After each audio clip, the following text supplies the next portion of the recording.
Hello everybody, welcome back to Flower Club. It's so great to have you here. We're doing it a little bit differently this week. We're going to be doing a voiceover. The reason for that is for some reason our audio deleted itself when we went to do the edit, but that's okay. We're going to make it work and we're going to jump straight into our flowers. Let's do it. So our flowers this week are a mix of Australian natives and non-natives. We have some beautiful daffodils and erlicheer, super abundant at the moment. We have eriostemon, gorgeous Australian native, and also wax flower, and then a stem of pussy willow. Let's get started with our prep. I'm first going to prep my daffodils and erlicheer. I'm going to snip the stems and put these in a vase of water for a couple of hours. We're going to let the sap drain out. And the reason that we do that is the sap can actually affect the vase life of the other flowers that they're in the design with.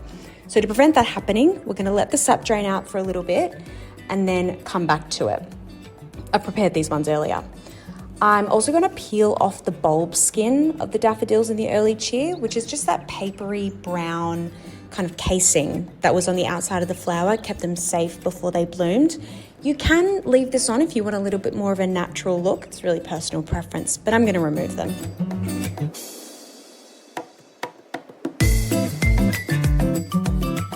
Next, I'm going to prep my eriostemon and my wax flower. Both of these can be prepped in the same way, removing the lower stems and the lower leaves. Anything that's going to be below the waterline, make sure that it's nice and clean on the stem, just to ensure that the water is kept as clean as possible and therefore the vase life will be much longer. The eriostemon is actually part of the citrus family, so if you crush the leaves, there's this really beautiful citrusy fragrance that comes out. It's absolutely stunning. Next, I'm going to base my vase. I'm using a vase that has about a 15 centimeter opening and it's a little bit shorter. It's probably about 15 centimeters tall as well. And I'm going to start by basing with my eriostemon, creating a few taller pieces on the edges just to create some depth, and then some shorter pieces in the center and around the edges of the vase to create some structure.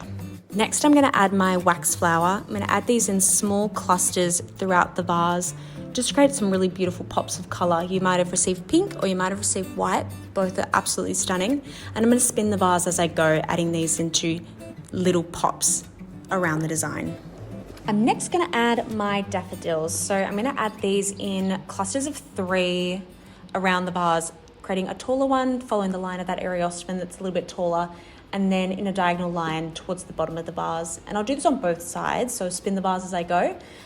The daffodils, obviously, I'm using are very close, they're very fresh. I did reflex the petals slightly just to see if we could get a little bit more color for the sake of the video, but this isn't necessary. They'll open beautifully over the next couple of days and show their full color. But for now, we'll just have to kind of use our imaginations that these will be beautiful and vibrant and yellow. I'll then add my erlicheer in clusters around the daffodils. You can place them throughout if you like.